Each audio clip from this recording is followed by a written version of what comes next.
Perfect, I said, staring at my reflection in the bathroom mirror, my voice steady despite the chaos erupting in my chest. Dark brown henna stains covered my face in crude, permanent patterns, deliberate marks my own parents had drawn while I slept. My name is Alexandra, and at 22, I just discovered how far my family would go to keep me from overshadowing my younger sister's college graduation. The henna they used wasn't the temporary kind used for beautiful traditional designs. It was a black market permanent dye, known for leaving lasting scars. My mother stood in the doorway, arms crossed, a satisfied smile playing on her lips. Now you won't be a distraction at Sarah's graduation ceremony. You know how sensitive she gets when people pay more attention to you. I touched the dark patterns on my cheeks, forehead, and chin. They had planned this carefully. The graduation was in 3 days, and these marks would take months to fade, if they ever did. My perfectly clear skin, which had helped me build a successful modeling career alongside my studies, was now marred with irregular patterns. You'll thank us later, my father added from behind my mother. Family harmony is more important than your vanity. Sarah needs this moment to shine. I thought about all the times they had diminished my achievements to protect Sarah's fragile ego. When I made the dean's list while working part-time as a model, they didn't tell anyone because Sarah was struggling with her grades. When I landed a major campaign with a luxury brand, they asked me to postpone the billboard release because Sarah had just been rejected from her dream internship. But this permanently marking my face while I slept, this was different. Did Sarah know about this? I asked, still examining the marks in the mirror. Of course not, my mother scoffed. She's too kind-hearted. She would have tried to stop us. But she'll be grateful when all eyes are on her achievements instead of your face. I turned to face them, and something in my calm expression made my mother's smile falter slightly. They expected tears, hysteria, maybe even threats. Instead, they got complete composure. You're right, I said, pulling out my phone. This is perfect timing, actually. I have a meeting with my modeling agency today. My father's smug expression wavered. You can't go to the agency looking like that. Just take a break until it fades. I smiled, snapping a few selfies of my marked face. Oh, I'm definitely going. In fact, I'm going to document everything. The marks, how I got them, who did this to me. Everything. My mother's face paled. Alexandra, don't be dramatic. We did this for your sister. No, I replied, my voice ice cold. You did this for yourselves. You've always been jealous of any attention I receive. This isn't about Sarah, it's about control. I grabbed my bag and car keys, watching their confidence crumble as they realized I wasn't going to hide away as they planned. Where are you going? My father demanded. First, to the police station to file a report for assault, then to my agency. After that, maybe I'll visit Sarah at her apartment. I wonder how she'll feel knowing what you did to her overshadowing sister. You wouldn't, my mother gasped. It would ruin her graduation. I'm not the one who ruined anything, I said, walking past them. But don't worry, I'll make sure my scars tell the perfect story. As I drove to the police station, my phone kept buzzing with their messages. Please come home, we can discuss this. Think about your sister. Don't do anything rash. They had no idea that while they were busy plotting to mar my face, I'd been making plans of my own. 3 months ago, I discovered their group chat discussing ways to handle the attention problem. At Sarah's graduation, I'd seen the messages about permanent henna, the discussions about doing it while I slept. Instead of confronting them, I'd started gathering evidence. Screenshots of their conversations, recordings of their late-night plotting, even security camera footage I'd secretly installed in my room. They thought they were so clever, but they didn't know I'd been 2 steps ahead the entire time. I pulled into the police station parking lot, touching the marks on my face again.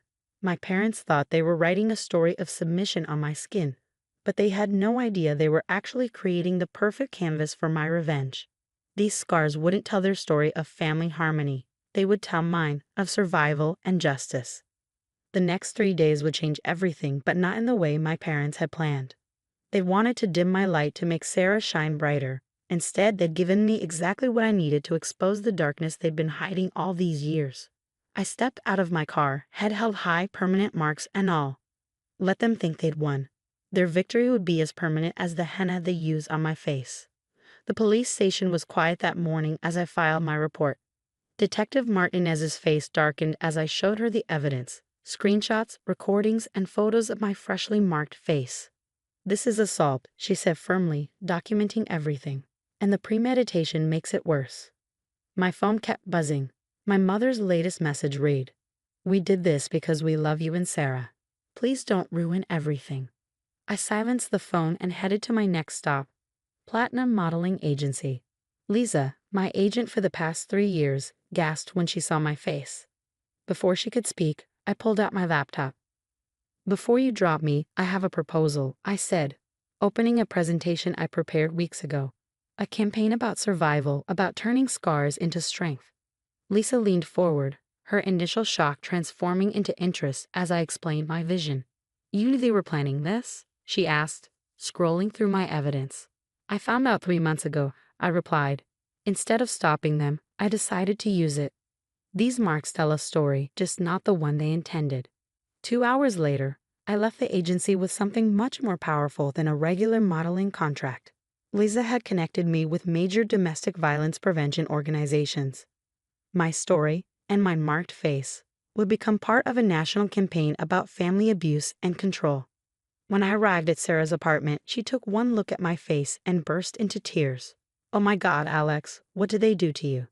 I sat with my sister, showing her everything, the group chats, the recordings, a long history of manipulation. "They did this to make sure I wouldn't overshadow you at graduation," I explained gently.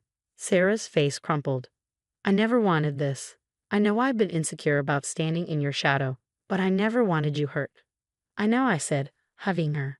"That's why I didn't tell you they were planning it. You're not responsible for their actions." My sister pulled back, wiping her eyes.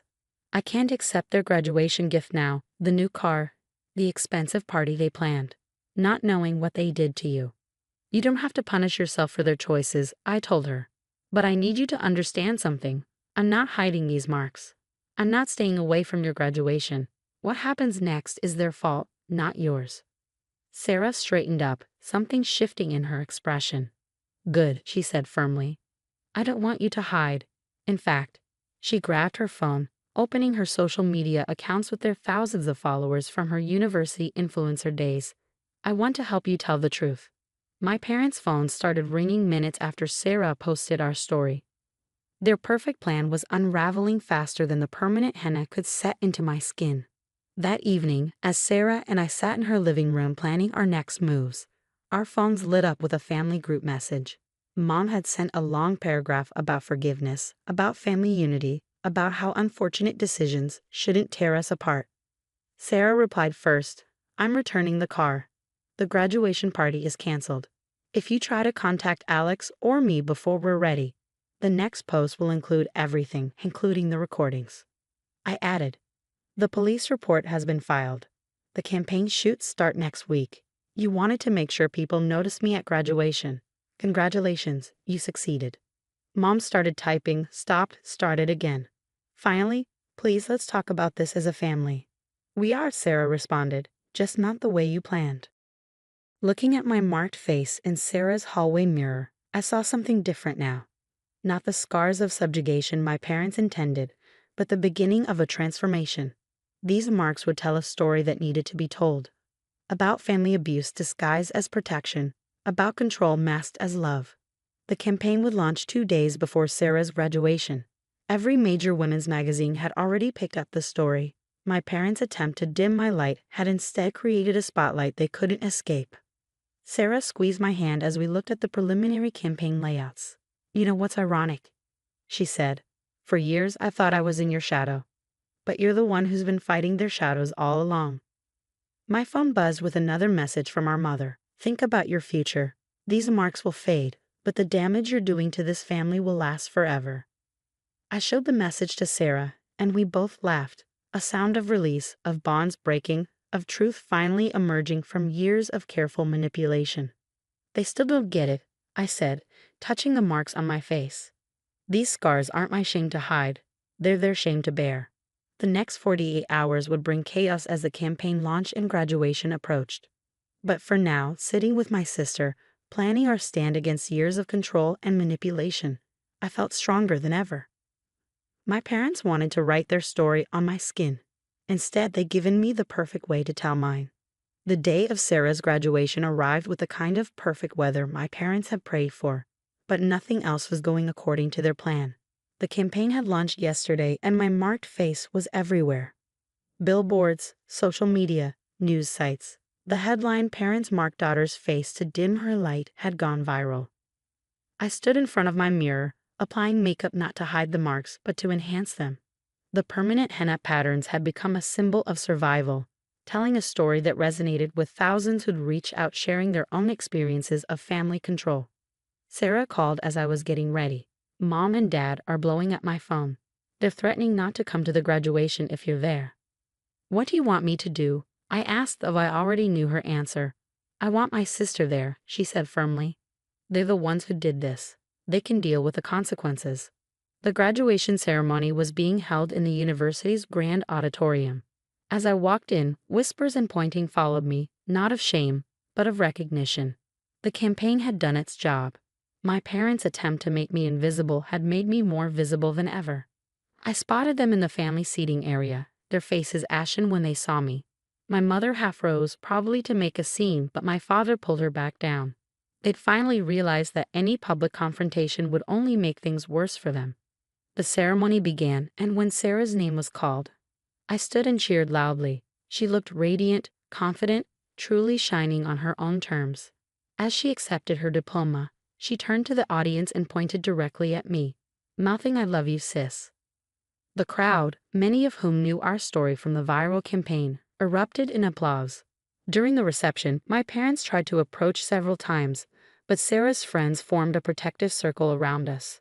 They'd seen the campaign, and their loyalty was firmly with their classmate and her marked sister.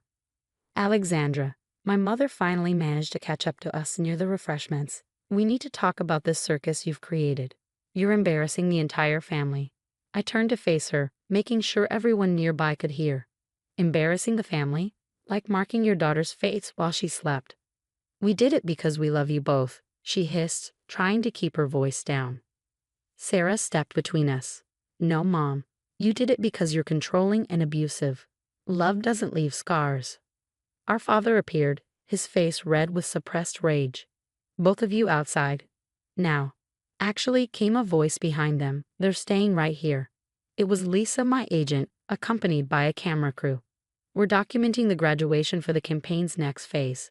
Would you like to make a statement about why you marked your daughter's face?"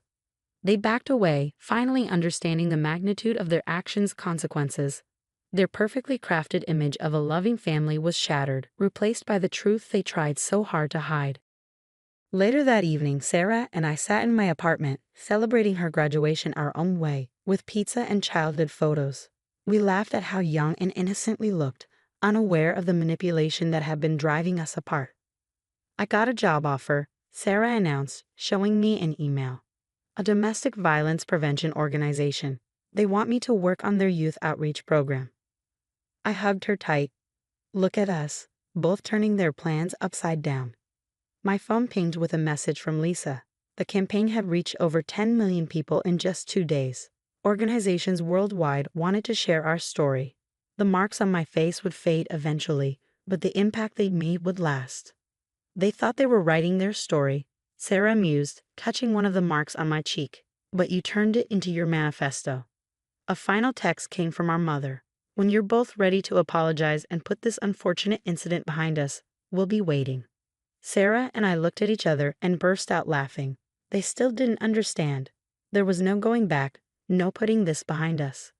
Their actions had transformed not just my face, but our entire family dynamic. The marks they'd drawn to dim my light had instead illuminated their darkness. Every scar told a story of survival, every pattern revealed a truth they tried to hide. They wanted to make me invisible at Sarah's graduation. Instead, they made our story impossible to ignore.